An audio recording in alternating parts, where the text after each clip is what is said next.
Ассаламу алейкум. Витаю вас, друзья. Сегодня 9 июня 23 года, 20 часов по Берлину и 21 час по Джохару. Друзья, приветствую вас всех. Шавига Машволь.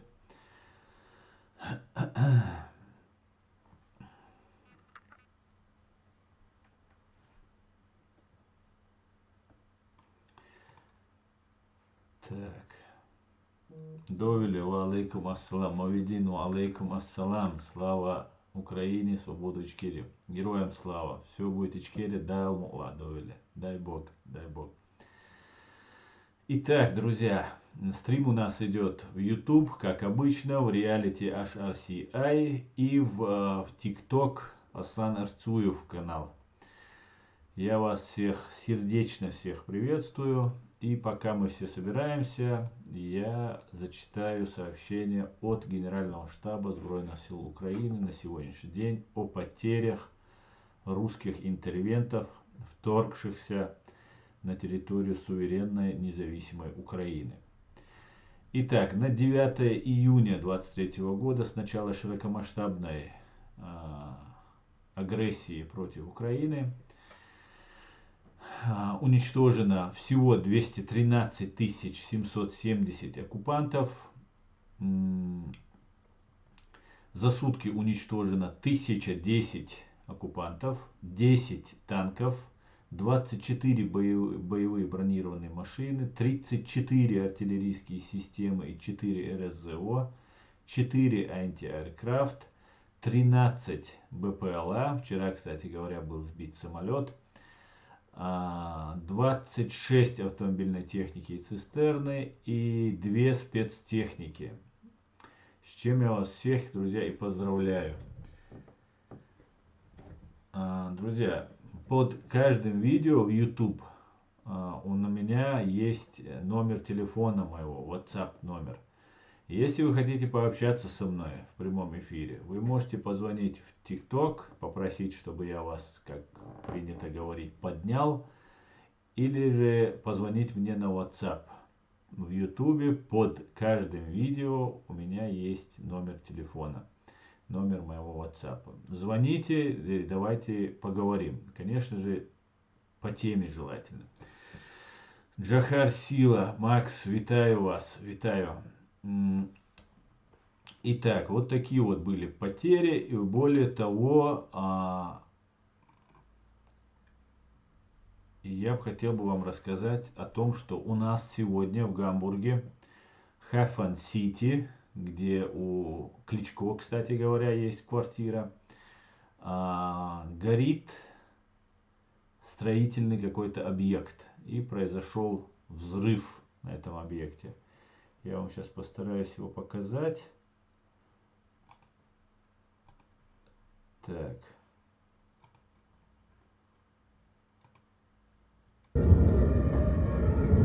Тот, кто в YouTube увидит, а кто нет, тот не увидит. Извините.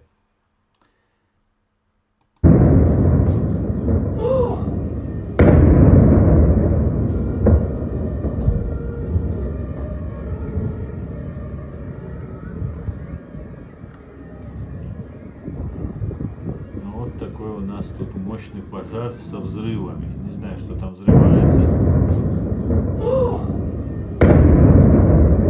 Но два взрыва вы слышали, которые произошли.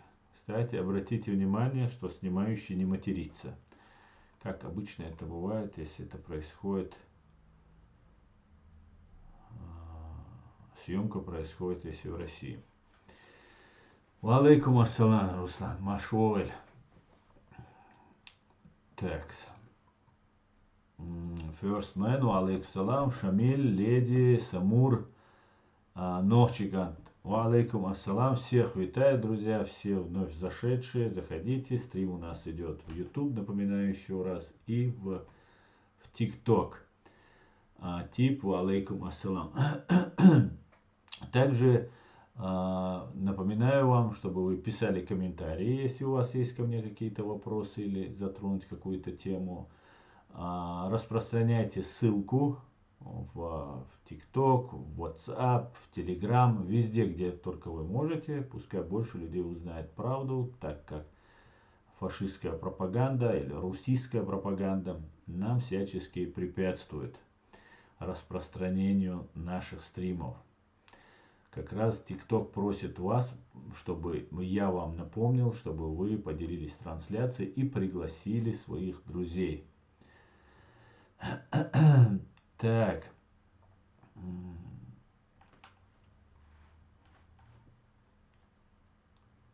Вчера был сбит самолет, как я сказал, сегодня самолетов не сбито, но я бы хотел сделать обращение к этим летунам российским, русским. Это самая ненавистная часть вооруженных сил фашистской России, которая принесла очень много бед нам, чеченцам, грузинам, сирийцам, сейчас приносит беды украинцам. И Джохар Дудаев, будучи сам когда-то летчиком, очень был разочарован, очень был потрясен вот этой подлостью, жестокостью вот этих людей. Несмотря на это, я бы хотел сделать объявление по этому поводу, обратиться именно к этим русским летунам. Без сомнения, война ваша проиграна. С первых дней начала этой войны она вами проиграна. Эта война идет не за какое-то там спасение России или русского народа или еще кого-то, чего-то. Война идет только лишь за то, чтобы КГБшники, ФСБшники и их обслуга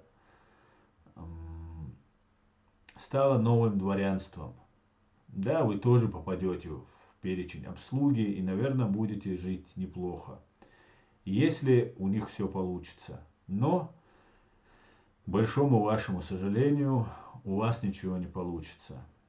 И вам, летунам, которые летают на очень дорогих самолетах, я рекомендую, призываю, настоятельно призываю перелетать на сторону Украины. Сажайте свой самолет в Украине, вам заплатят сотни тысяч долларов за этот самолет, вам разрешат выехать в любую страну Европы, вам гарантированно предоставят политическое убежище, также будет заявлено, что вы погибли или же там, ваш самолет сбит и вы пропали без вести, для того, чтобы ваша семья не пострадала. Поэтому я настоятельно рекомендую вам обратиться, связаться с программой «Хочу жить». Как-нибудь секретно это нужно сделать. Либо, если у вас есть какие-то другие средства коммуникации с украинской стороной, связаться с ними и перейти на сторону Украины. Началось контрнаступление. Сейчас будет очень кровавая баня. За прошедшие сутки уже уничтожено 1010 русских оккупантов. И это только начало. Мы каждый день, вот следующие дни, недели, мы будем видеть разгром русской армии. Именно поэтому русская армия, русское командование в лице там ФСБ, Путина, Патрушева взорвали Каховскую ГЭС. Дальше может быть еще хуже. Но вас это даже в этом случае не спасет. Это отсрочит конец Путина и Патрушева. Но их тоже это не спасет. Просто это отсрочит. А вы, летуны, погибнете. Или же 100% вы, летуны, будете привлечены к уголовной ответственности за военные преступления, за бомбардировки мирных гражданских объектов, мирных городов.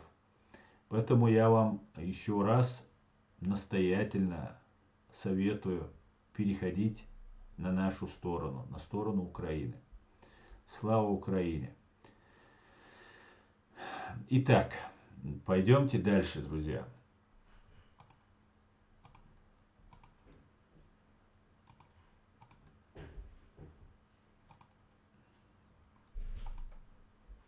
Пойдемте дальше. Так, дай Аллах украинцам победу украинцам и нам, чеченцам. Амин, амин, нохчи, амин. Они служат России, а ты Америку. Какая разница, говорит Адам. Адамиса у нас, как обычно, зашел нам сбивать стрим. Поэтому...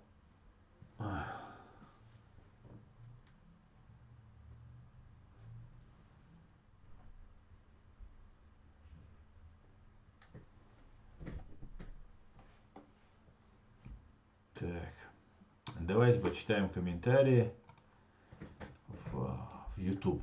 Всем салам, Аслан рад видеть. Шалом, файтер Израиль, шалом, витаю тебя. Салам, Маша, выгоду черей, Машуэль. Так, США и Европа уже давно были обязаны вмешаться. Первое российско-чеченское, это не внутреннее дело России. Вид USA, абсолютно с вами согласен. И, как говорится, лучше поздно, чем никогда. И сейчас, после того, как произошел такой страшный террористический акт, преступление века, так я назвал сегодняшний свой стрим, Россия совершила преступление века.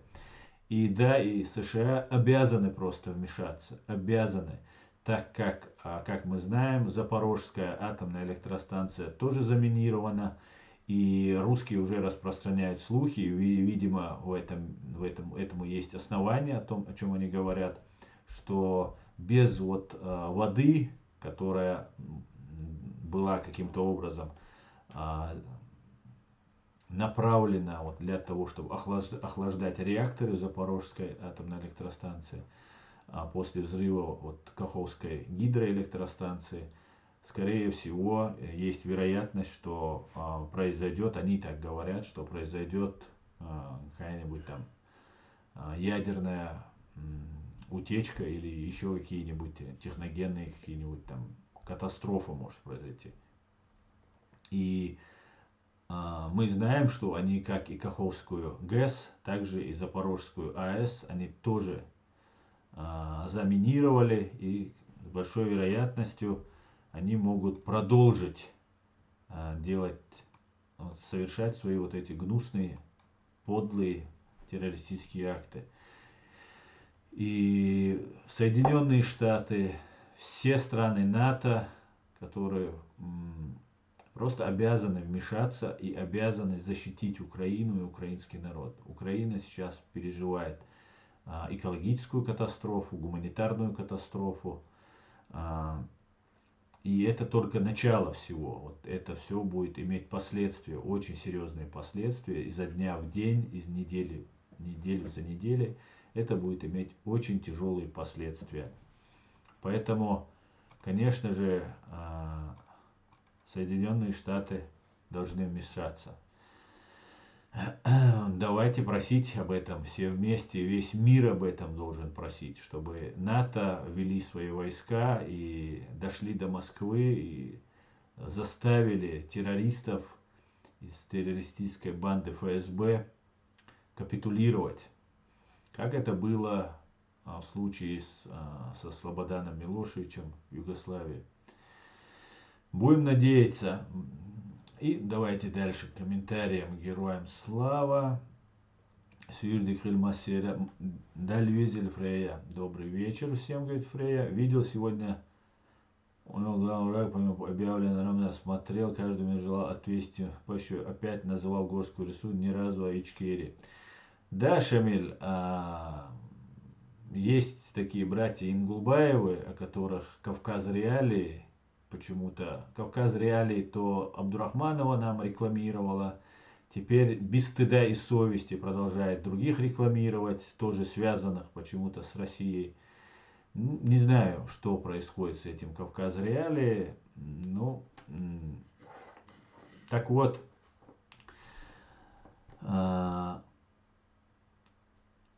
нам пытаются втюхать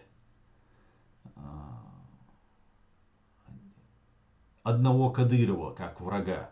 И эти братья Ингулбаевы, один из них, перечислял оппонентов и говорил, до тех пор, пока Кадыров не уйдет, говорит, мы все и перечисляет всех, там, себя, Абдурахманова, там, не знаю, Белакиева, по-моему, он тоже называл, и Закаева назвал. Короче, это оппозиция Кадырову, это внутрироссийская оппозиция, так это выглядит. И это уже никто не скрывает. Внутрироссийская оппозиция. Внутрироссийская оппозиция. Какое отношение к этой Ичкерии имеет, не знаю. Аятолла Горской Республики Дион. Ну ладно.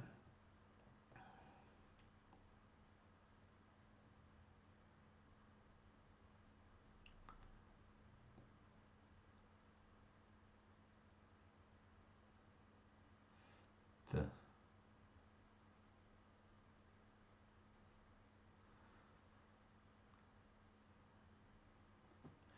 World, please help Ukraine. Ukraine. Да, Фрей, присоединяюсь. Да, Асан, как ты думаешь, почему Ильяс Ахмадов молчит и не исполняет свои обязанности министра иностранных дел ЧРИ, не имея никаких ресурсов, а Тархана до конца своих дней боролся за нашу ЧРИ?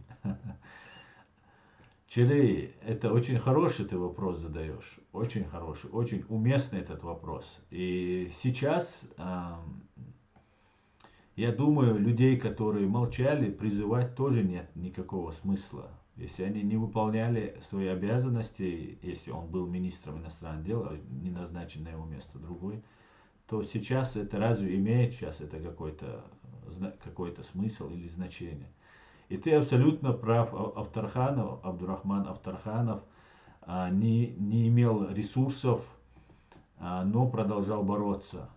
И у него потом появились ресурсы, потом он стал уважаем, его слово начало иметь вес и так далее, и так далее. Но вот ни Ахмадову, ни кому-либо другому эта Чечения не принадлежит. Она принадлежит нам всем. Поэтому мы все должны делать. И если кто-то не выполняет свои обязанности, прямые должностные обязанности, ну, Бог судья, Бог судья. А мы должны всячески сами продолжать наше дело. И мы будем его продолжать, несмотря ни на что. Как бы мы ни шли на ощупь, не зная, где свой, где чужой, как бы мы ни оказывались в трудной ситуации, мы должны продолжать. И все у нас получится, все у нас будет. Да, хорошо.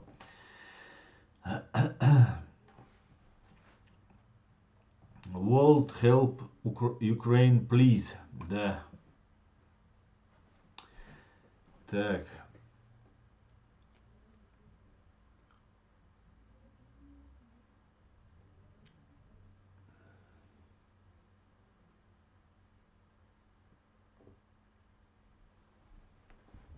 Ну что ты несешь, говорит, тебя нужно судить за пропаганду ядерной войны. Ясно. Ищу габосию к тому. Асавали руать со Европе, вала атила волчек, согазвала вали руать, ищула, так что расслабься. Кавказ реалий пророссийский завуалированно работает, говорит Лямру. Но все, что он делает, Кавказ реалий, он показывает пророссийских чуваков. И абсолютно ложь он иногда показывает. То же самое связано вот с покушением, якобы последним покушением на одного известного провокатора. И несмотря на это, без стыда и совести Deutsche Welle, Кавказ Реалии об этом показывали. Ну, позорище просто. Позор. Позор. Еще раз позор просто. Позор. Так. Основа Турции, Друмыш, Мацхакоч. Фидей. Ну, смотри, я говорил не из Турции они придут. Я говорил про Global Hawk. Это, оказывается, разведывательный дрон. Я не знал, честно не знал. Я думал, что это ударный дрон, который должен остановить Путина и Патрушева, ну и Кадырова. И они уже летают. Они не Global Hawk летают, хотя они тоже летают, это разведывательный дрон. Они уже летают. И скоро прилетят, не волнуйся, прилетят.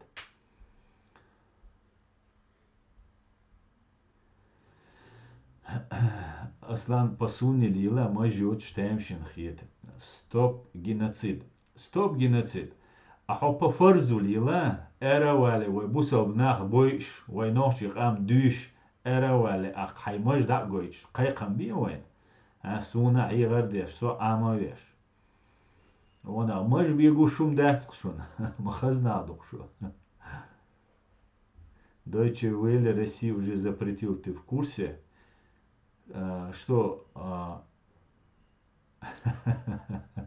شتا قواتو بيخمو بيخمو بالحق يا لا تحكم درحتو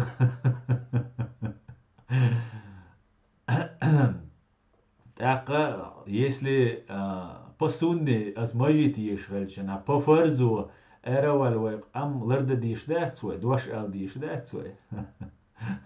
Ну ладно, он я дат, регуматься бо. Салам асан, салам хава, витаю. Só te guardi als delícia. Eu اللي قيتر سو يتأخر خس دليل. Молодец, Юхотах, дал сиду эла, дал рейс хойлон. Итак, не печалься, так, Фрея, еще слова находятся у них сказать. Да, совершенно верно. Так. Aslan majitani yub lilu yiz dit madi Allah. Onda yub kun lilu majitani. Ne, majum lilu yiz. Шин лучу лилу yizis. Sunni hun izi wajitsa boşa. Шин лучу лили важ. Худа дюйцам цасон кую лучу. То есть халат. Халат бог. И дура. Да, из-за них думостан. Совершенно верно. Чодик эйлер избадик дич. Совершенно верно, маж лили ашхалич. Халат лили, чалба лили. Апая марс дели, салам цума лили. Кто это, Фрея? Я ревную как женщина, я шучу, конечно. Ясно, ясно. Не ревную, все нормально.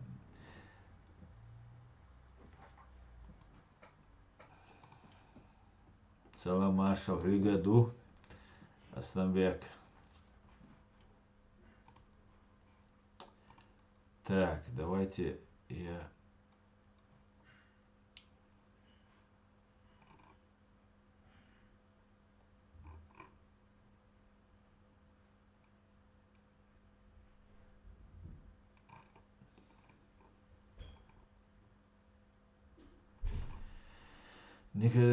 Никогда не тратьте время на объяснение. Люди все равно услышат то, что хотят услышать. Как-то так, да.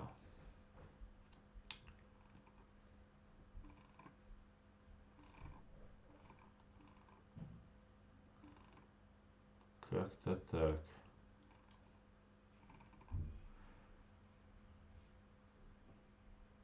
Ва алейкум ассалам. Дала. Ты по адресу, да.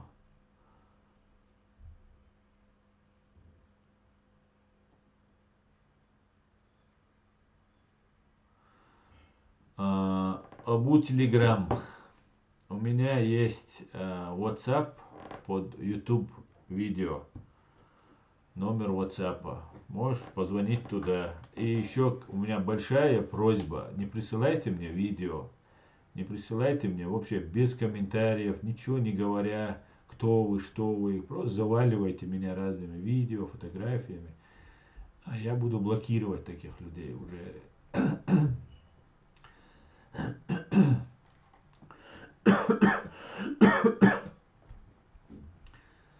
Так, ну ладно, давайте.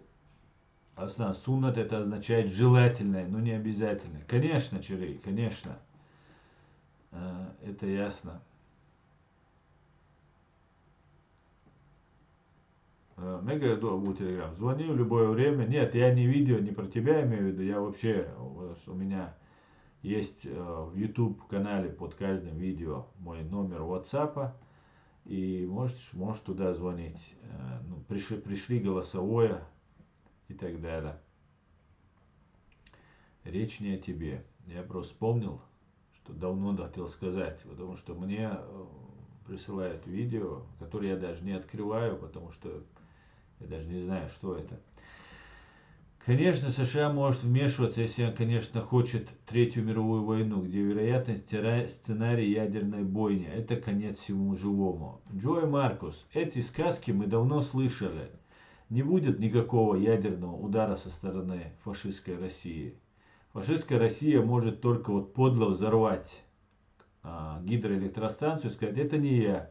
Год держать эту гидроэлектростанцию под оккупацией, под своим контролем, заложить мины, бомбу, говорить о том, что они заложили бомбу, говорить о том, что взорвут, говорить, что взорвут там другую какую-нибудь там плотину, дамбу, которая находится там, например, рядом или в Киевской области, недалеко от Киева, чтобы затопить Киев. Не взяли Киев, не смогли взять Киев, так пусть не достается никому. Вот такой план взять. Ну, к счастью, они не могут захватить ту дамбу, но у них под контролем находится Запорожская АЭС. И, по-моему, Чернобыльская АЭС тоже там находится под их контролем. Поэтому гадость сделать они могут всегда. Всегда могут сделать. Но конца света не будет. Будет конец террористической банды ФСБ и фашистской России. Это да, это будет.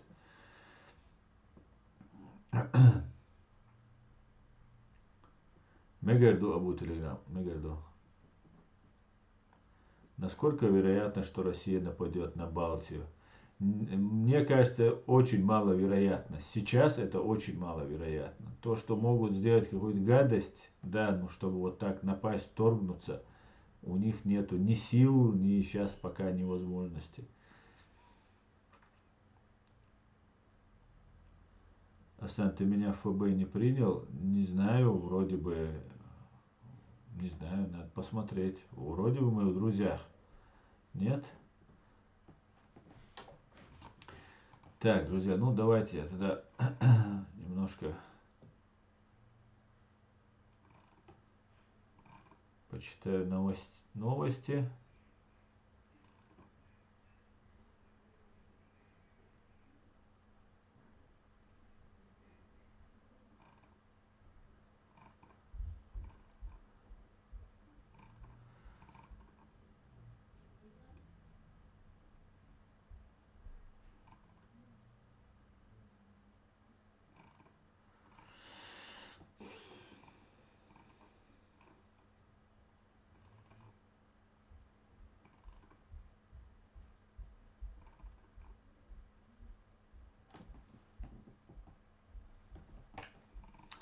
Друзья, распространяйте ссылку на наш стрим, ставьте лайки и так.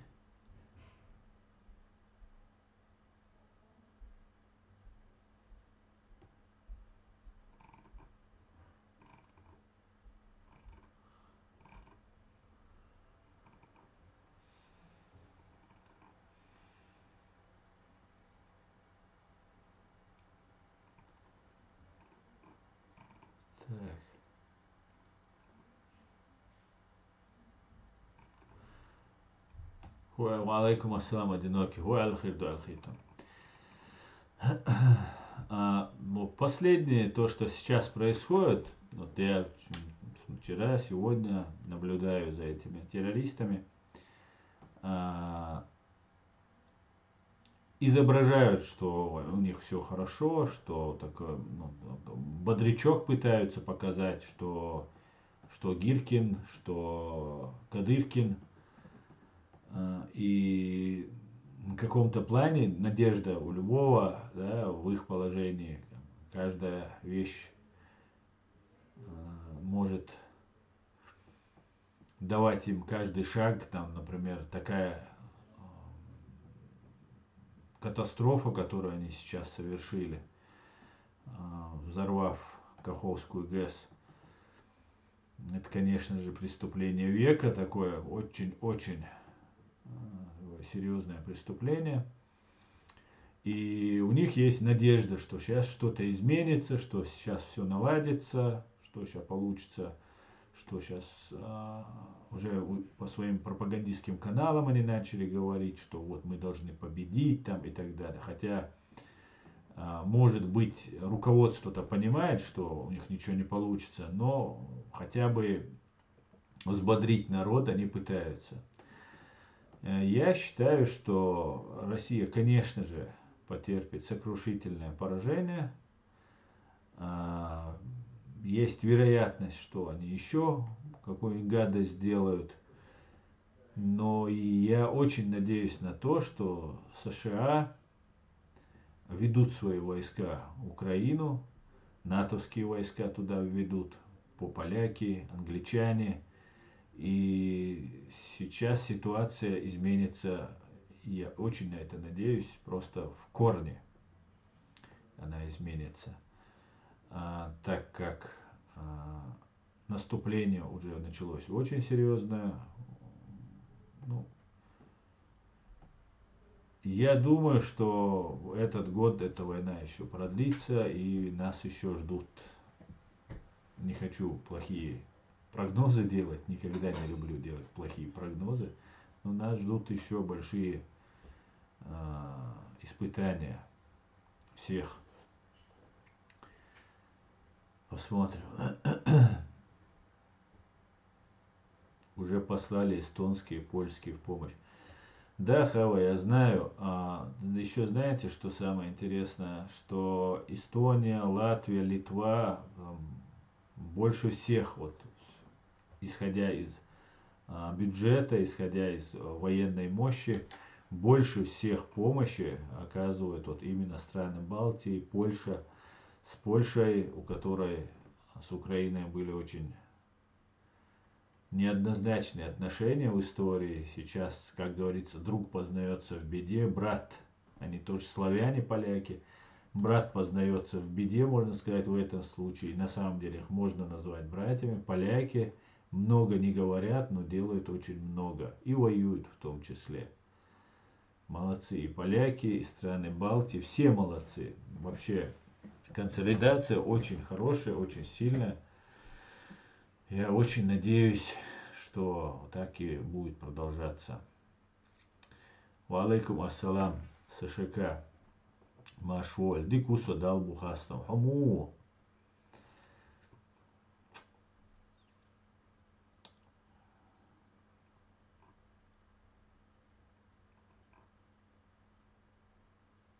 Ва алейкум ассалам, Питер Вольф. Чернобыль давно освобождена. Ага, ну Запорожье, значит, осталось. Прихлопнуть эту гидру со всеми ее головами. И все, тут сколько можно терпеть все это.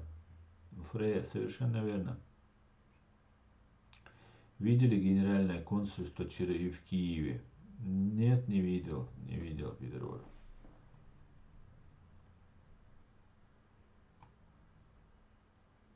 Так.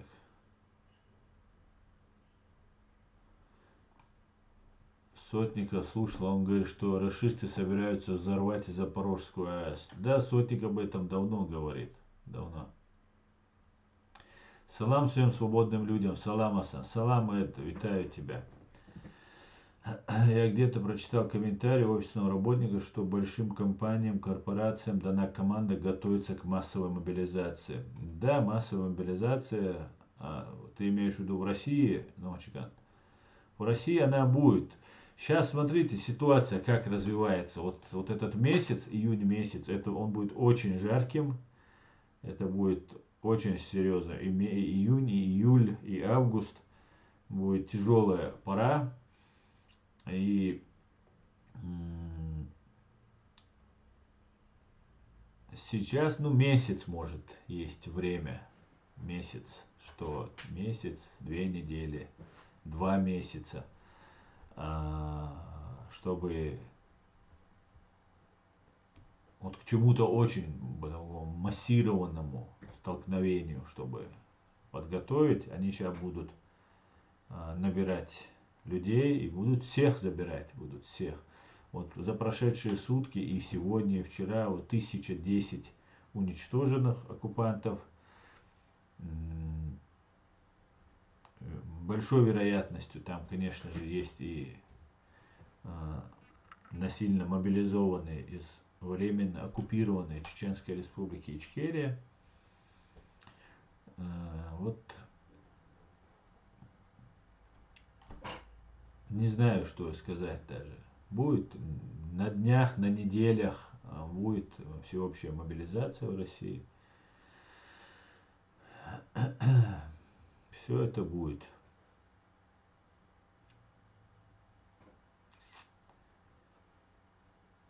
Так, надо разводить ургатских акул.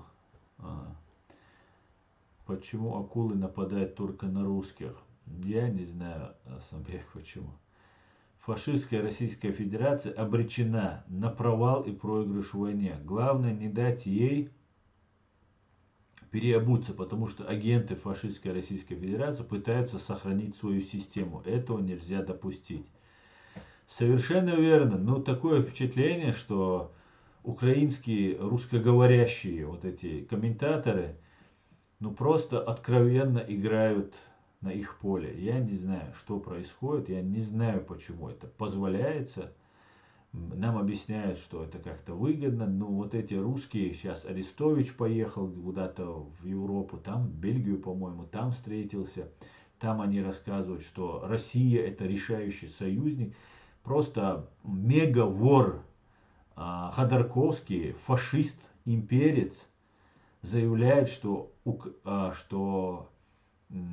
российский народ это союзник, решающий союзник Украины.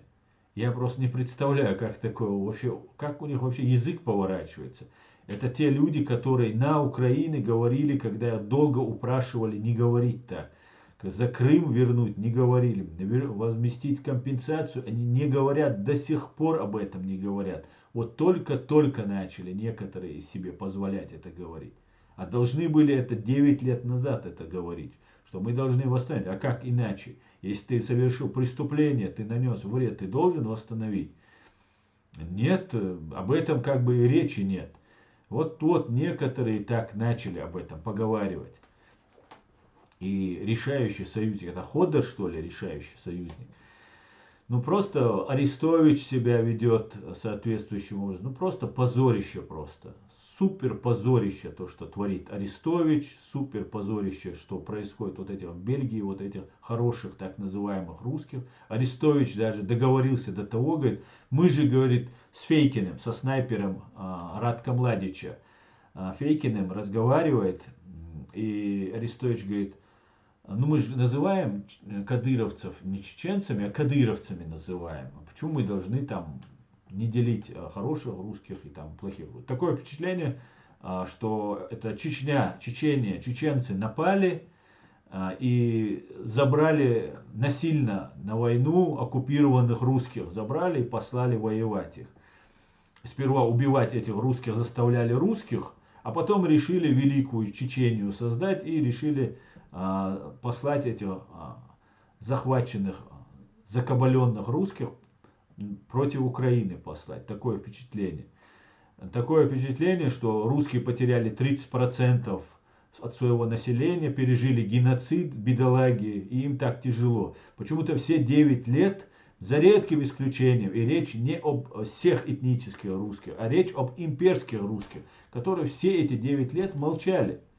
Молчали, тот же Ходор молчал, другие молчали. А когда говорили что-то, тут находясь в Европе, было бы совсем не с руки говорить по-другому. Не говорили о компенсациях. И вы обратите внимание, кроме вот этих русских добровольцев, которые сейчас нам показывают по телевизору, никто не говорит, что нужно подниматься, совершать какую-то революцию, что народы должны там как-то объединяться, что там... Вообще об этом нет речи. Вообще об этом нет речи. Вы обратили внимание? Вот эта вся русская оппозиция, которая здесь находится, ну вот верхушка, которая тут есть, не простые русские или настоящие оппозиционеры, которых я тоже знаю из русских, а вот те, которых нам уже примелькались, которых нам постоянно пытаются показывать. Вот эти люди никогда не говорят, что нужно свергать власть, выходить, делать революцию, какая-то программа. Ничего этого нет. Никто ничего не делает. Понятно, что не будет никакой революции. Уже так далеко зашло, благодаря вот этим всем Фейкиным, Мейкиным и всем остальным, которые все это время поддакивали и помогали устанавливать этот путинский режим. Даже просто хотя бы начать говорить на эту тему. Нет, не говорят. Нет, не говорят. Навальнисты выводят, и то выводят там день рождения Навального, поздравить днем там, свободу Навальному, там, и так далее, и так далее. Их закрывают, и все. Вот. И вот эти страдают бедолаги, которые поверили. Так, Аслан Арестович, ты говорил и предупреждал еще 2 года назад. Ты как в воду глядел. Черей, мы здесь не кукурузу охраняем, Дион. Конечно. Эти... Ну, вообще, я удивлен, конечно. Так, тем не менее, Рашка рулит ООН. Да, Кундальбаки, да, это так. Сейчас Россия восседает, главное, да, председательствует в ООН. А Сандерс, приветствую всех, приветствую, Сандерс. Запад лицемерит, я разочарован. Кундальбак, но Ханохчимау, да, Гундельбак, по-моему, ты чеченец.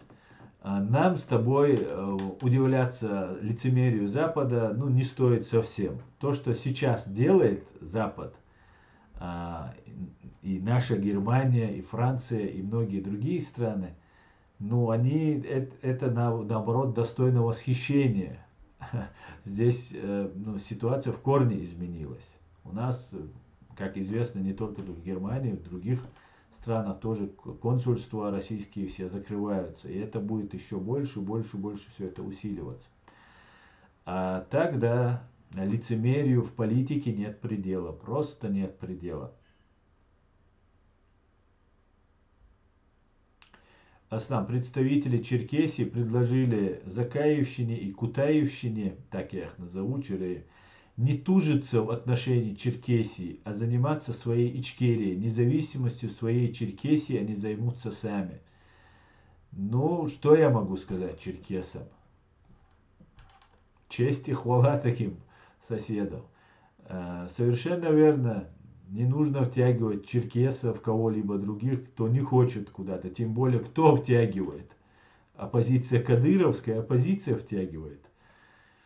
Нет уж. Черкесы знают себе цену. Как Аслан сказал, что мы можем всем университетам. Сказал, что мы можем всем. Да, не говори. Акулы это санитары моря, питаются падали, тем самым очищая воду. Ну, на самом деле, вот эта гибель, если она реально была, они сейчас много говорили, вот этого молодого человека, ну, я не вижу здесь ничего, что только лишь из-за того, что русский. Я не знаю его позицию по Чечении, по Украине, поэтому человек погиб и не знаю, ничего такого я не вижу. Если бы он с оружием в руках был бы на территории Украины, я бы просто аплодировал бы этой акуле. А так, ну, человек, может, он сбежал вообще от войны и отдыхал себе где-то в Египте. Асан, как ты думаешь, в фашистской Российской Федерации будет гражданская война? Эд, я думаю, не будет там гражданской войны. Я думаю, не будет. Ну, нет там, как написала одна моя подписчица, написала, что для гражданской войны нужны граждане, а в России их отродясь не было и не предвидится. Но раскачивать эту ситуацию в любом случае необходимо, говорить об этом, людей думающих привлекать на нашу сторону, это перетягивать на нашу сторону тоже необходимо. А так, что будет гражданская война, ну нет, невозможно. Сейчас это невозможно. Как? Только после проигрыша, как после проигрыша в Первой мировой войне, вот только так, если это произойдет, если отстранят Путина от власти, создадут временное правительство во главе там, с Керенским или там, с другими такими же наподобие товарищами, И вот это может произойти. Это может произойти. А так, я не думаю. Рашка всех контролирует. Да, Асан, в России всех контролирует. Россия под контролем. Друзья, Фейгин все что угодно, только не снайпер. Он в этом деле вообще не шарит. Сандерс, ты видел, у меня здесь в сообществе в Ютубе есть фотография, где он с винтовкой в окопе, со снайперской винтовкой. Есть фотография в интернете, можешь посмотреть. Можешь у меня на YouTube канале здесь посмотреть в разделе сообщества. Там вниз придется тебе пролистать. Уже несколько там недель назад я это выкладывал. Поэтому, если ты не Фейгин, то зря ты так.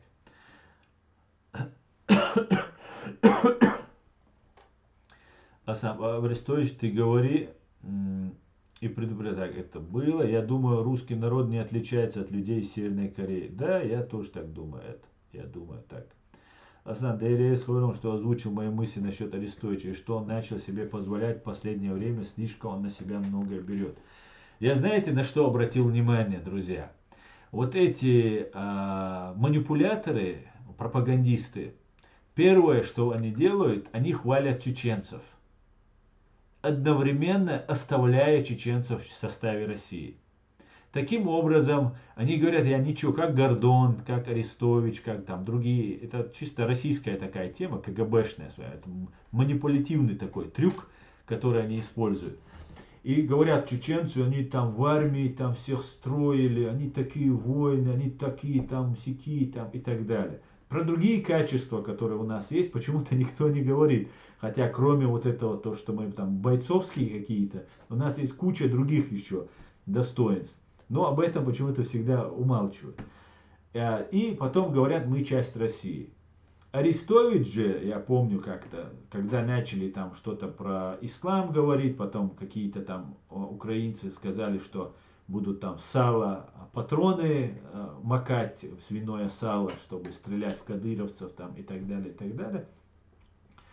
Не знаю, провокация это была или просто какие-нибудь там идиоты это сказали. Но Арестович такое сделал заявление, сказал, там, ислам это такая религия, нельзя так говорить, там, и так далее, и так далее. И он таким образом мусульман подкупил этим. И я обращаю на эти вещи внимание, когда я вижу, например, есть Пьяных такой, есть российский пропагандист. Вот это, они все, российские пропагандисты и все вообще пропагандисты должны всегда обозначить, что Чечня часть России, Чечения часть России. Нету ни одного документа, подтверждающего, что мы часть Российской Федерации. Ни одного.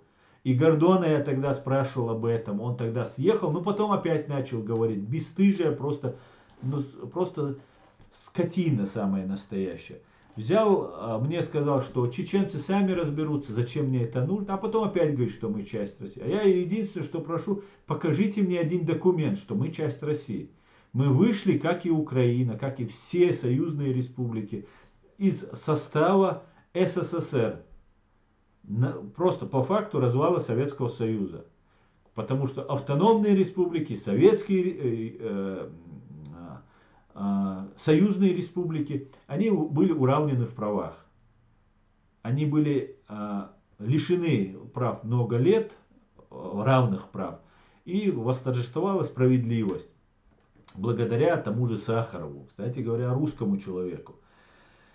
И вот эти люди вот так нагло заявляют. И вот этот Пьяных, тоже, видимо, нужна поддержка, в Украине не справляются, там Осечкина туда забросили, там сейчас Пьяных туда отправили.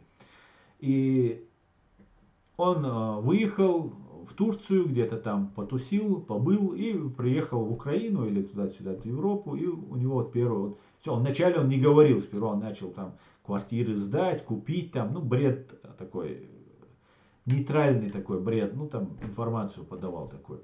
И потом перебрался на украинскую тему, не знаю, в Украину он или в Европе, ну не факт.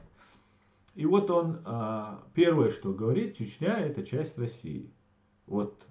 Все, вот с тех пор вы знаете, что эти люди абсолютно лживые пропагандисты, которые работают на гибню, на КГБ СССР, ФСБ или ГРУ они работают. Потому что это абсолютно ложный посыл.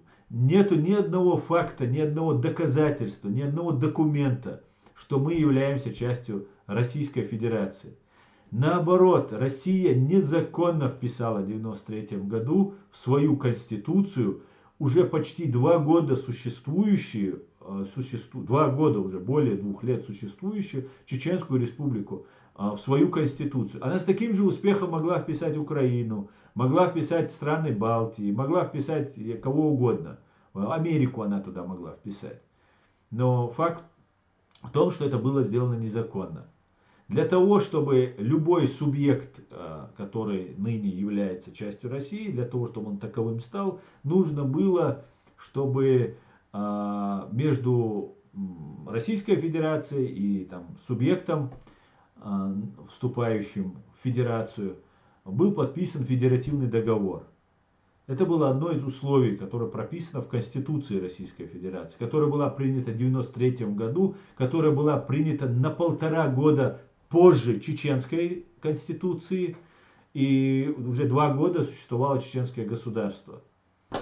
И таким образом незаконно была вписана, и потом они пришли восстанавливать конституционный строй, так называемый.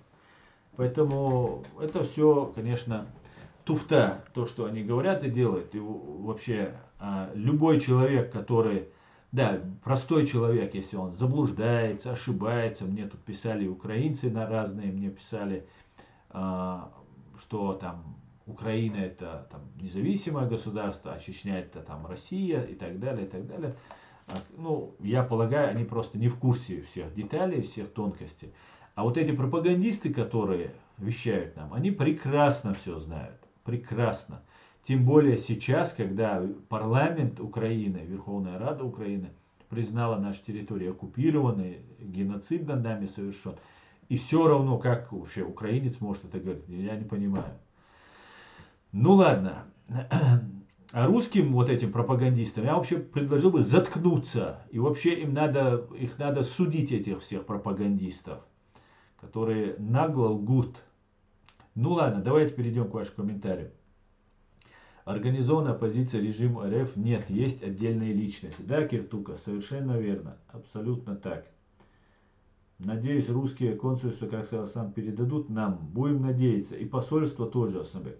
Аслан, кукурузу охранять тоже нужно. От сискал со сметаной с лучком многие не откажутся. Женя, мне иногда кажется, ты чеченец, притворяющийся евреем. Причем мы с тобой знакомы, мы с тобой виделись, общались. И все равно, я думаю, ты чеченец. Ну или у тебя очень просто близкие там чеченцы. Чечня не Россия. Смешно, да. Так, Аслан Ханмурзаев. Пока что 20 тысяч манкуртов мобилизовали против 42 миллионов украинцев, а против свободной ночи 300 тысяч из Минобороны были, не говорят. И вот подумайте, что к чему там готовится. Аслан Ханмурзаев. В Чеченскую республику они загнали в начале Первой русско-чеченской войны 462 тысячи. Об этом говорил Шамиль Басаев, об этом говорили некоторые там русские, сами говорили об этом. 462 тысячи они туда загнали в начале. А сейчас 200 тысяч в Украине уже уничтожено. Исходя из того, что около там 500 тысяч ранено. Ну, если эти цифры верны, потому что там есть разные способы подсчетов, и украинцы говорят 200. Я ссылаюсь всегда вот на то, что говорит наш генеральный штаб. Поэтому я исхожу из этого. Ну, пускай их 100 тысяч уничтожено, как там говорят, например, американцы, или там Институт исследования войны. Ну, где-то 300, 400, 500 тысяч и раненых же. Поэтому война, конечно же, уже приобретает масштабы русско-чеченской войны. Она вышла уже за масштабы, особенно с вот этим последним терактом, совершенным русскими террористами. Ну и, конечно же, по протяженностью и по вовлеченностью разных государств, это уже, можно сказать, ну, еще не Третья мировая, хотя уже можно ее как начало Третьей мировой расценивать. И я думаю, что сейчас, после вот этих событий, НАТО, американцы просто обязаны вмешаться и вести войска и помочь Украине. Поэтому фактически вот так вот дела обстоят. Ассаляму всему чату, ассаламу алейкум, доброго вечера, ва алейкум ассалам, Евгения. Всем доброго вечера, Светлана, здравствуйте. Аслан, что ты думаешь, ОДКБ поможет Путлеру? Если они самоубийцы, то помогут ночью. Но я думаю, они не самоубийцы. Они будут делать все возможное, чтобы не вмешаться в это. Если, например, Армения там, или какая-либо другая страна обязана будет принимать там участие в этой войне, я думаю, в этих странах начнутся волнения. А это не нужно никому вот, из руководителей этих стран. Так, он мог ради понтов с чужой винтовкой сфоткаться, многие так делают. Я его не защищаю, просто говорю. На, ты про Фейкина. Ну, если не защищаешь, тогда оставь его. Случайно просто оказаться в Боснии, в окопе и с винтовкой, ну, интересно, конечно. А то, что он там не разбирается в этом, они соврут, недорого возьмут, поверь мне.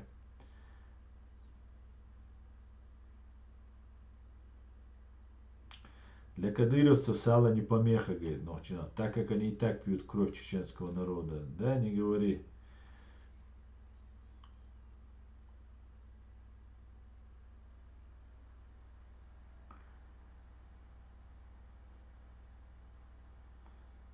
Асам, вот если Фейкин встретился бы с тобой, какие вопросы бы ты задал?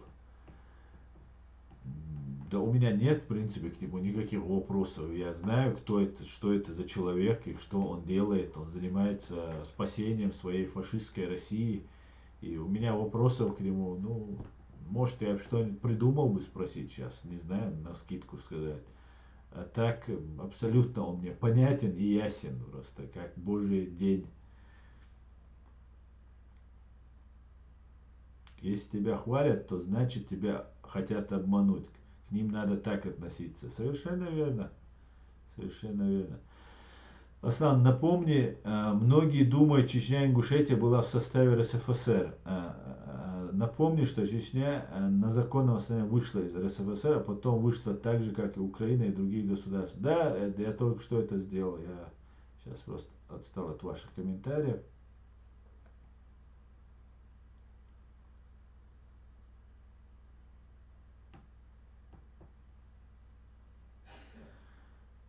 Джоя Маркус, РСФСР не входила Украина, но в 90-м году был Верховным Советом принят закон, где союзные республики и автономные республики уравнивались в правах. И таким образом стало не 15 республик Советского Союза, а 35. У меня опять же в разделе сообщества есть ссылка на Аяда Идигова, где он об этом подробно и с доказательствами, с названиями всех бывших союзных и бывших автономных республик рассказывает об этом. То же самое касается Татарстана. Татарстан, кстати говоря, последним подписал федеративный договор. И то обманом, что они там не будут там мешать. И долгое время у Татарстана были своя небольшая такая автономия в этом плане у Татарстана была. Президентом именовались там и так далее, и так далее. Не знаю, сейчас, по-моему, уже лишили их этого права. Ну и что президентом называться, да, это же не настоящая свобода, просто фейк. Поэтому мы все прекрасно знаем, что Украина, и Эд знает, что Украина не была в составе Федеративной Советской Российской Социалистической Республики. РСФСР, Российская Советская Федеративная Социалистическая Республика. Вот мы это знаем. Но закон есть закон, да, если вот это государство нас определило как автономией, и ссылаются кто-то, что вы были автономией, то нужно, наверное, согласиться с тем, что эта же власть, этот же Верховный Совет, который является высшим законодательным органом, признает всех равных, все равными признает, правильно? И через год перестает существовать СССР. И все на законных основаниях создают свои государства. Кто хочет. Кто не хочет, например, тот остается с Россией или там с другими. Ведь не только в РСФСР входили автономные республики. Были еще, например, там в Украину входил, Крым, например, по-моему, если не ошибаюсь. Ну и так далее, и так далее. Поэтому мы все это прекрасно знаем. Мы тут ничего не придумываем. Не надо нам рассказывать сказки про вот, то, что мы являемся частью России. Никогда мы не являлись. Кстати говоря, если брать Чеченскую республику, чеченское государство, чеченский народ, то мы никогда не входили в СССР. Это же тоже наглая ложь, что мы добровольно когда-то вошли в СССР. Нет. Нет. А если мы бы добровольно вошли, то какого тогда получается нас всех чеченцев, ингушей, весь народ решили уничтожить? И забрать нашу маленькую вот эту нашу землю. Вот. Нет, с русскими нам не по пути, друзья. Это вообще этот вопрос закрыт. Закрыт. Нехорошие, плохие там. Это вообще не имеет отношения. Все. С русскими, с Россией нам вообще не по пути. Этот вопрос даже не обсуждается. Чеченская республика Ичкерия, после того, как Россия в 93-м незаконно вписала свою конституцию в декабре, по-моему, когда была принята российская конституция, нашу республику в свою конституцию, хотя надо было подписать федеративный договор для того, чтобы мы были вписаны в их конституцию. Причем и эта конституция была проведена, референдум этой конституции, просто опрос такой был проведен. Не было тоже нарушение на нарушение. Сама Россия как государство не состоялась, понимаете? И в 93-м, когда они приняли свою конституцию, мы изменили свое название на Чеченская республика Ичкерия. Дописали слово Ичкерия.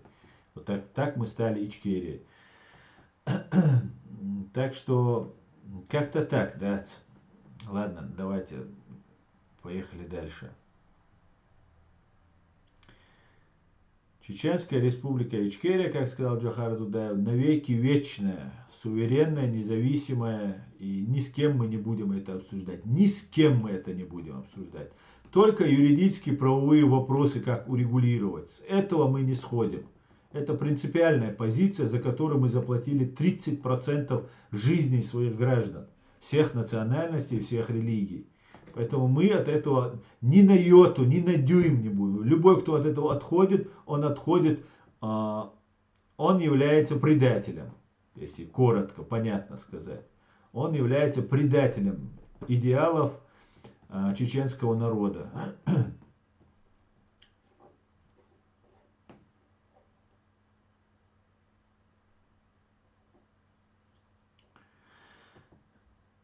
Я считаю, что нам необходимо переждать, и как только Украина разгромит РФ, нам нужно немедленно восстанавливать наши государственные институты и попроситься во все международные структуры. Чирый, абсолютно верно, конечно, нам нужно, чтобы нас признали, чтобы признали наше правительство. Не театральную труппу, не самозванцев, а настоящее президиум правительства нам нужно, чтобы признали, и все. Другого у нас нет. Все остальное это самозванцы, это узурпаторы, пытающиеся узурпировать власть и совершающие тяжкое преступление.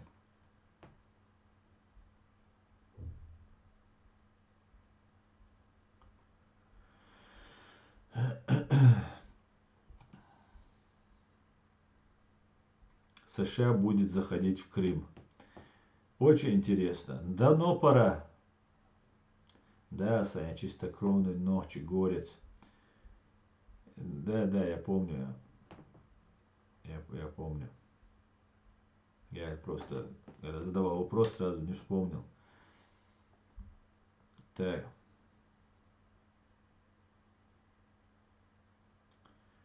Вот у меня есть такая мечта, чтобы Россию признали государством-террористом.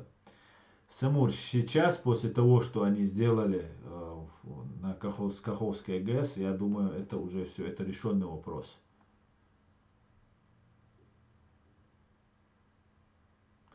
Сынок, чувацасно, просто люблю поесть, осискал и вкусно, и сытно. Имду, Евгений, имду.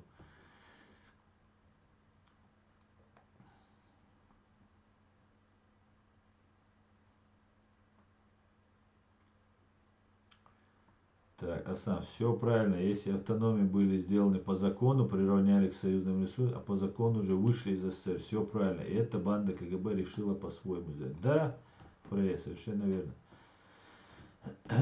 Не нравится мне, когда наши говорят маленькая территория. Никогда Чечения не была маленькая. С приходом к власти ублюдка Сталина 22 года часть территории через с выходом в Каспий была перед Дагестаном.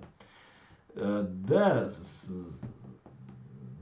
это тоже правда, Моцарт, но все познается в сравнении, как говорится, по сравнению с Украиной или с Германией или с Россией фашистской.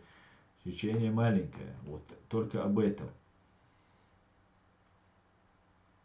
Аслан, надеюсь, это и твоя мечта. Конечно, Самур, конечно, я об этом давно уже требую. Ну ладно, давно уже Путина террористом призывал, требовал признать.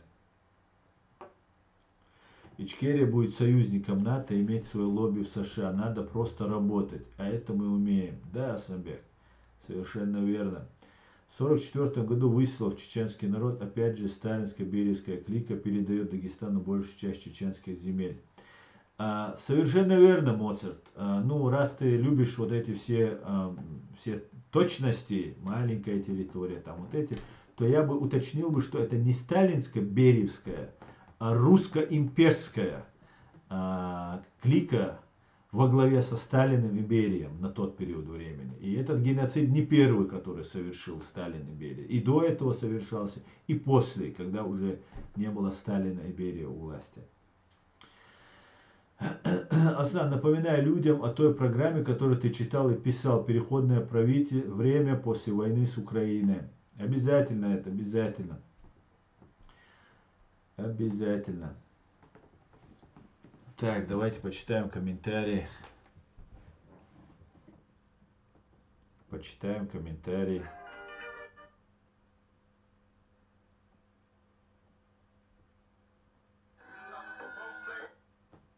Так, сейчас одну минутку, друзья. Нет, это было не так.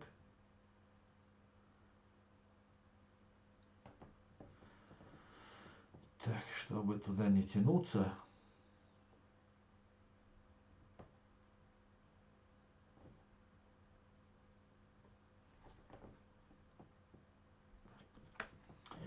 Будем... нет, все, уже отсюда не увижу, потому что все.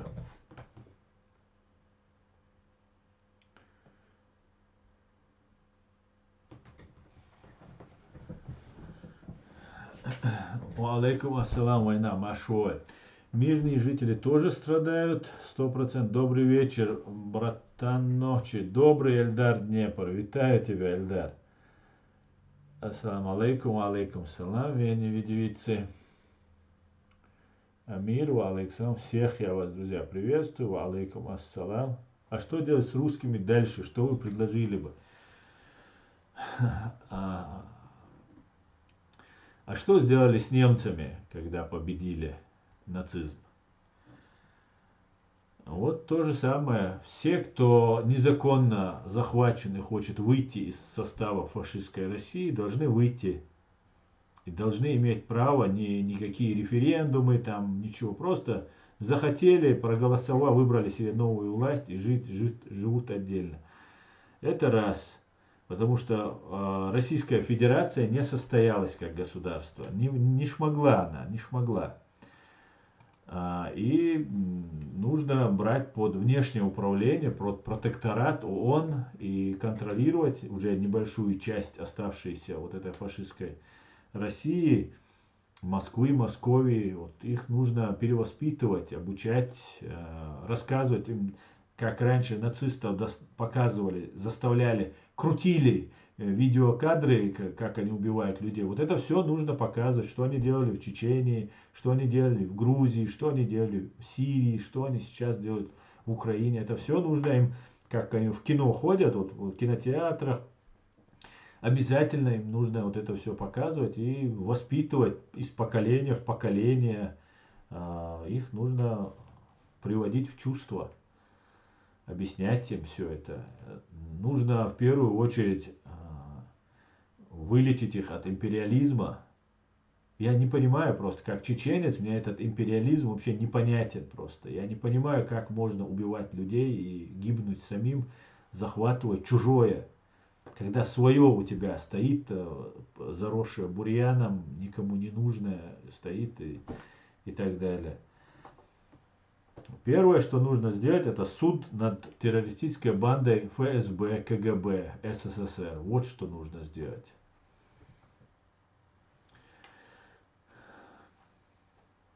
Революция могла бы быть в 2012 году. Да, и были такие надежды, но вот Навальный слил эти просто протесты, просто слил.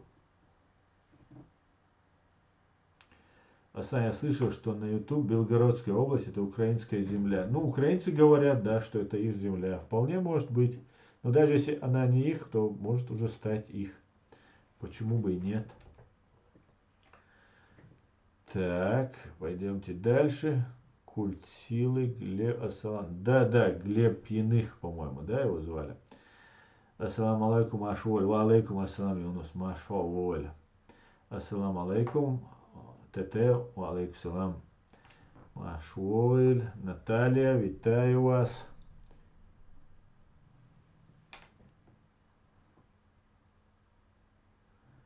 Так, Чечения будет свободная, иншаллах. Да, Алмула, да, Алмула.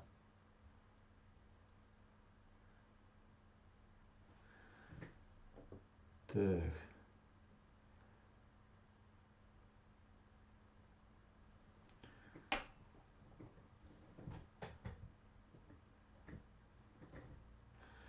Так, провокатор. Асхавовит, провокатор, Мусаши. Ты заходишь и людей здесь оскорбляешь. Поэтому ты ушел в банду.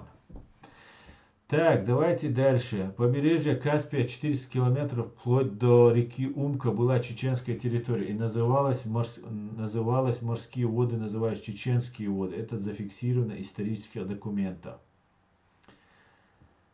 Собардияш, сел малу. Ворд гоурнал халамауати. Шадек хирдушун. Валидейшн сатисандол, диеты коуч душон. Вайн игур душон. Цаши куяч. Просто вайк эсгдалер хаус дисквай. Минимальными потерями нужно выйти из этого. Потому что мы и так понесли колоссальные потери просто.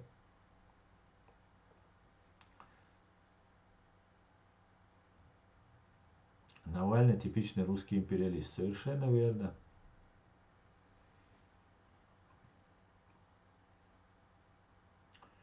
Ва алейкум ассалам, Саид.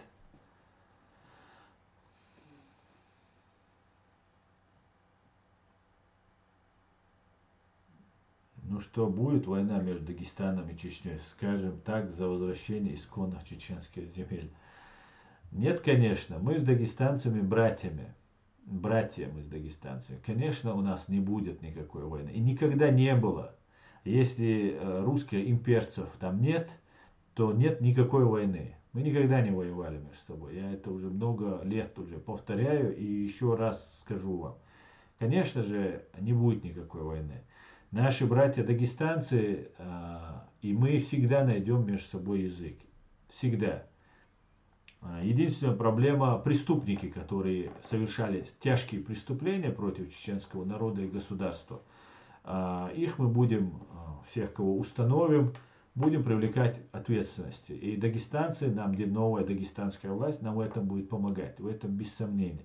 Мы с дагестанским народом воевать не будем. У нас враг КГБ, ФСБ, имперская Россия. Все, на этом ограничивается. Их пособники.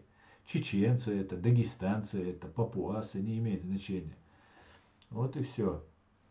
Ну, я думаю, вы бы хотели бы, чтобы мы воевали бы. Вы русские, имперцы, вы бы хотели бы, чтобы мы друг с другом все там перевоевались, как вы говорите. Вы же друг друга там перережете. Или умрете с голоду у вас, любимая такая тема.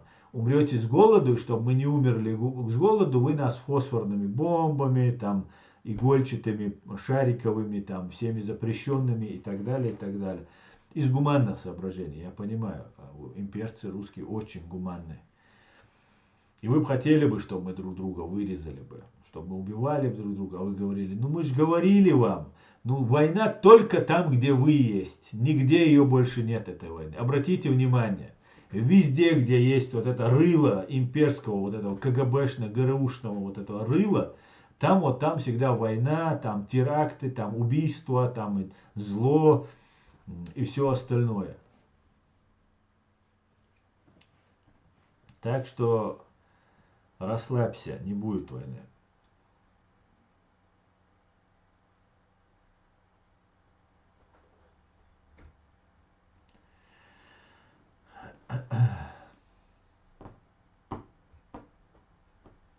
В Белгородской области, да, большинство имеют украинское происхождение.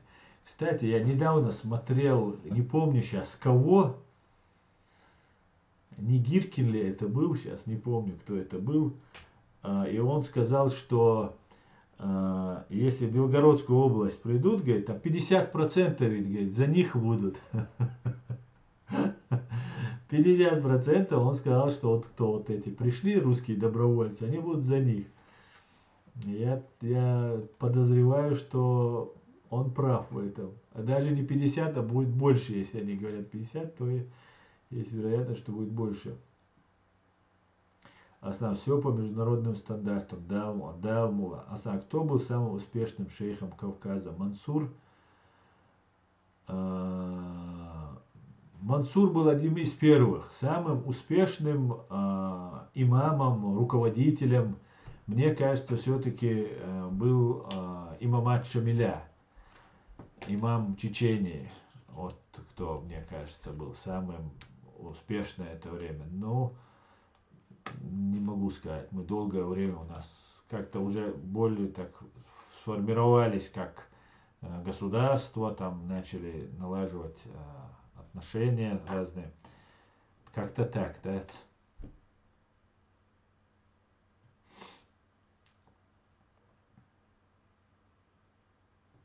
Да, если Россия уйдет с Кавказа, Дагестан и Ичкерия не будут воевать между собой. Никогда, Самур, мы не будем воевать. Никогда. Нам нечего делить с дагестанцами. Ни с кем нам нечего делить. Мы прекрасно знаем, кто, что, чье. Чья земля, чей этот камень, вот все там просто известно. Как тут, вот, например, я прошел швейцарские горы, несколько дней мы шли по швейцарским горам, по этим местам. И нам нужно было ставить палатки. У нас пеший марш был. И нужно было ставить палатки. Так вот, поставить палатку негде было, потому что все было поделено. Даже высоко в горах. На вот этих там переходах, там в этих местах. Там не так высоко в горах, а так слегка высоко в горах. И вот у нас также мы все прекрасно все знаем. Все мы 1000 лет живем на этом, кто-то сотни лет живем на этом Кавказе. И мы каждый все знаем. Мы знаем, что наше, что не наше и так далее. И мы всегда договоримся. Мы кавказская нация. У нас одна культура, у нас одни понятия. У нас разные религии, разные языки. Но отличия небольшие есть там в культуре. Но в общем у нас все одинаково. Поэтому мы разберемся. За нас никому беспокоиться. Особенно имперским, русским нам за нас беспокоиться не нужно. Я не люблю немцев тоже, но надо быть честным. Сравнивать немцев и ролами русские всегда были, есть рабы. Их надо учить и не одно поколение. Эд, это для меня открытие, что ты не любишь русских. Ничего ж себе. Ты немцев не любишь. Ничего ж себе. Ну, наверное, как еврею или тебе это как-то напоминает то, что было в прошлом. Но сейчас немцы другие. Поэтому наших немцев, на современных наших немцев нужно любить дело. Очень хорошие люди, я реально очень порядочные, честные, самое главное. Здесь немцы не любят лжецов. А вот мне это очень нравится. Очень-очень нравится просто.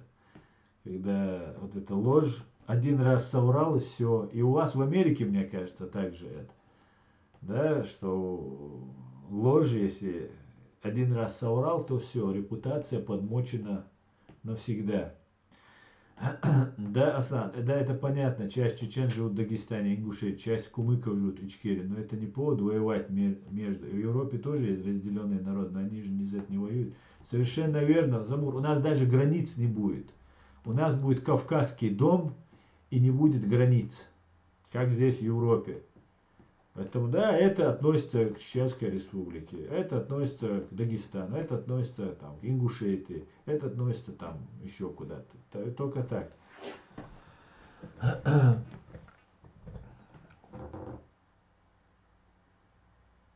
Алейкум салам.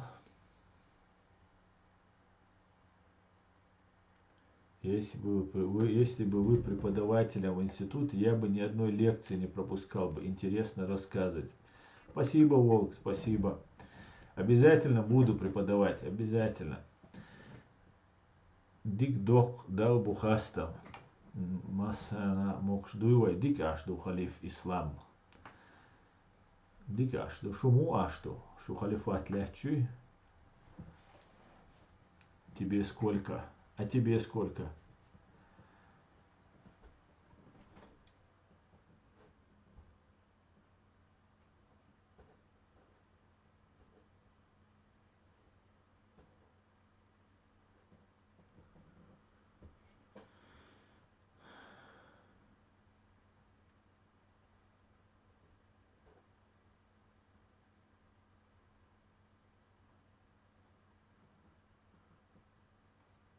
Дал бухаста, дал бухаста.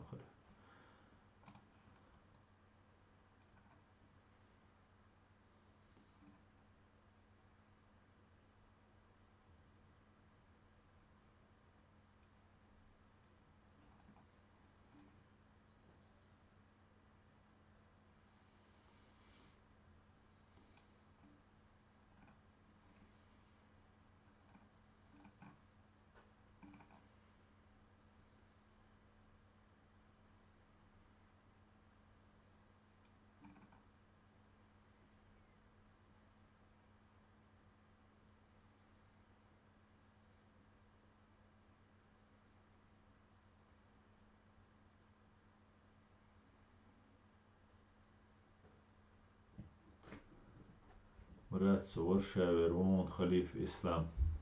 Ишцеюа халиф ислам, никюа ишт.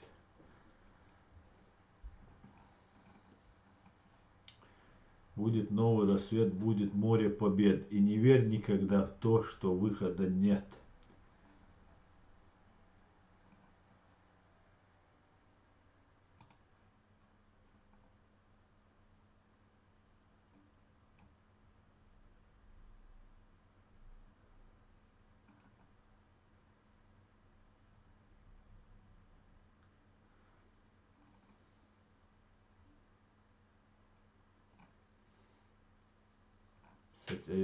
Сацею халиф ислам.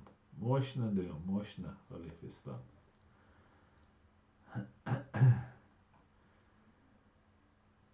Мощный царю помял, да?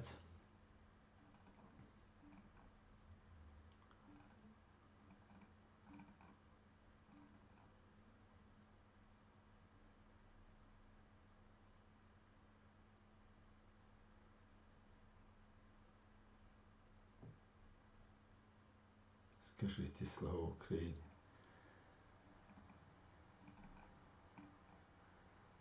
Героям слава, могу сказать.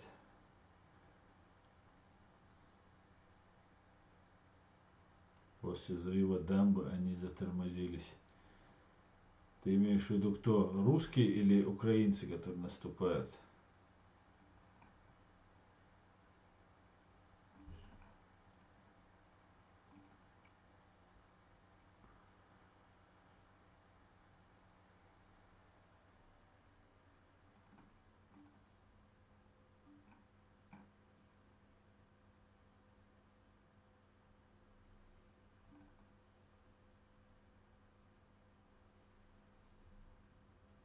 Читай 3 конта вверху. Раз, два, три. 3 конта вверху. 3 комментария ты имеешь в виду? Халиф Ислам Сязина юг. Скажите слава Украине 3 цубайг. Героев хас боши будет.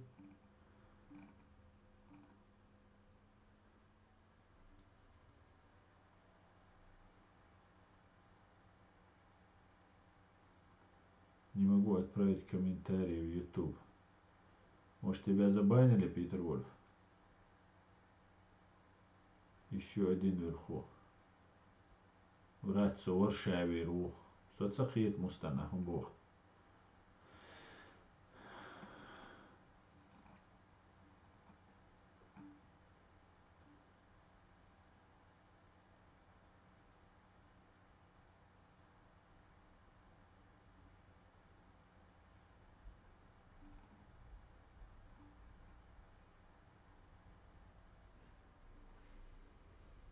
Героев. Отлично.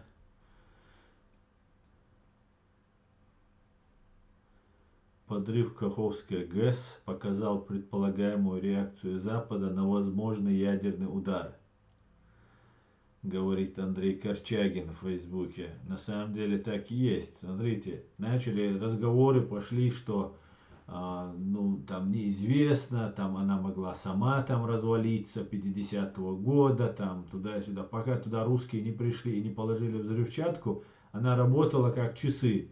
В 50-м году, наверное, рассчитывали минимум на век, когда строили. И все это проверялось и контролировалось и так далее. И тут она раз, и там не чуть-чуть, а вот весь пролет за раз так обвалился. Не бывает так. Не бывает.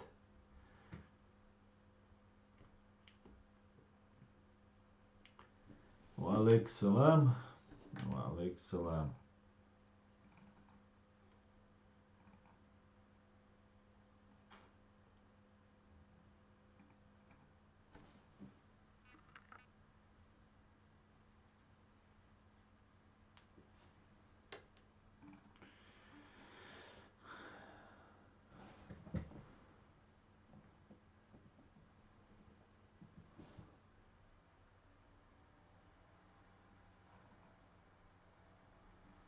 Интересное кино, конечно.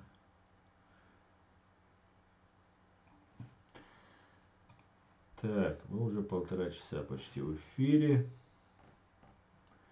Аслан Жуаляч. Так.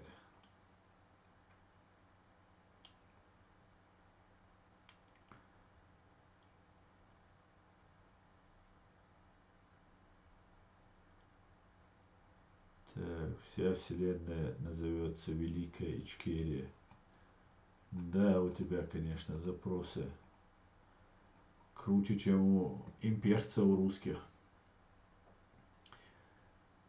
Нисца Бог удовольцинов вся вселенная. Так.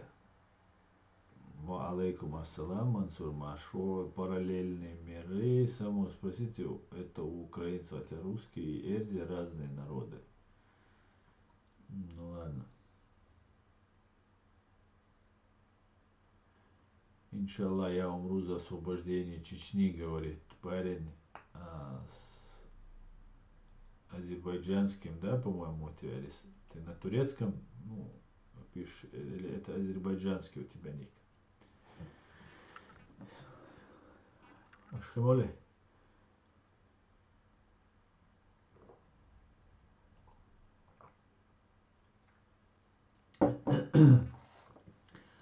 Надо не умирать, а жить, дорогой друг. Надо жить. А жить и созидать.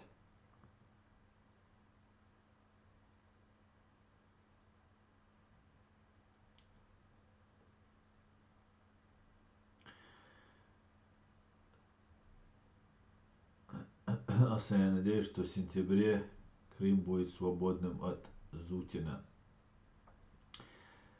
Я думаю, да, это может быть раньше произойти. Я азербайджанец из Карабаха. Я вас очень уважаю, сам. Спасибо, спасибо, дорогой азербайджанец.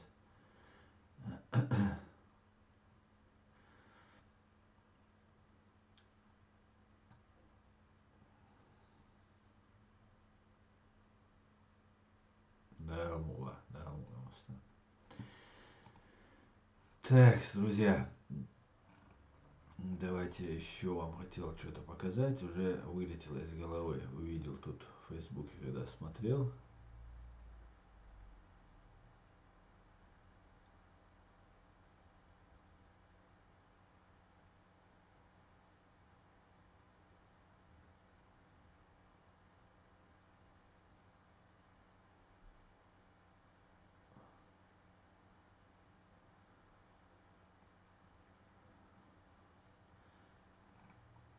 Так.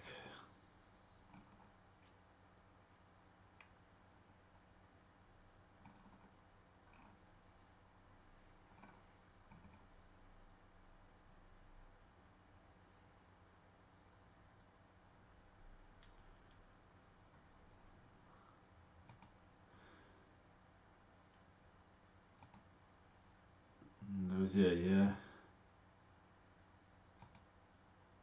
закончу свой стрим, покажу вам.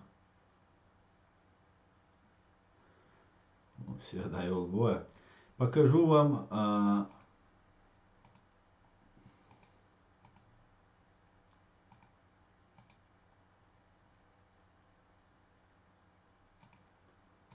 ну что это такое, а?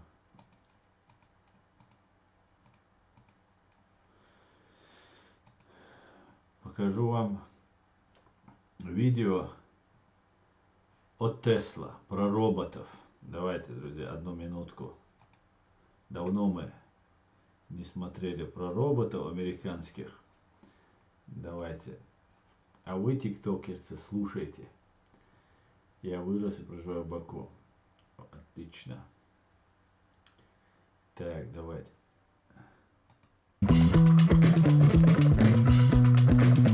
Тесла роботы.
Круто, да?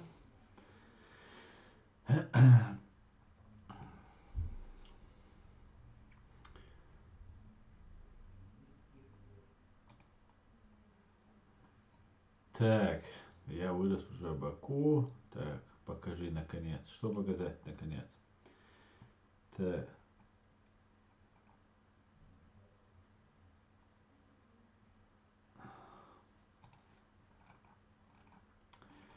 Друзья, я тогда на этом свой стрим заканчиваю. Я вам хотел что-то другое показать, но я уже потерял здесь Facebook и не могу найти. Что-то было интересное.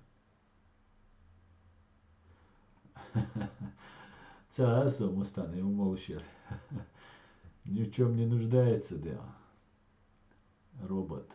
Ему кроме зарядки ничего не нужно.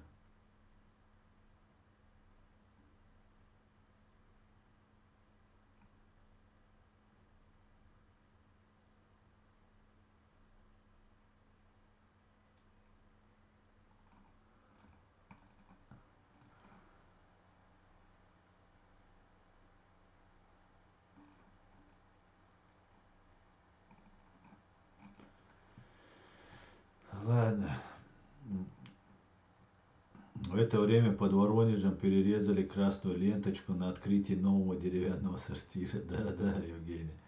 Считая, после краха путинской России главным врагом Чечении будет Пригожинца вкупе с солдатами Пономарева, наверное, да? СЦ. Да, конечно же, русские имперцы будут всегда нам врагами. Хотим мы этого или нет. Мы, конечно, этого не хотим, нам это не нужно. Но они всегда были. Мы никогда не захватывали ни одного сантиметра земли. Мы никогда им не наносили вреда, пока они к нам не приходили и не начинали убивать наших женщин, детей, стариков и мужчин. Захватывать наши земли. Конечно же. Именно поэтому у нас с Россией не будет ничего общего, кроме хорошо укрепленной границы. Больше ничего не будет.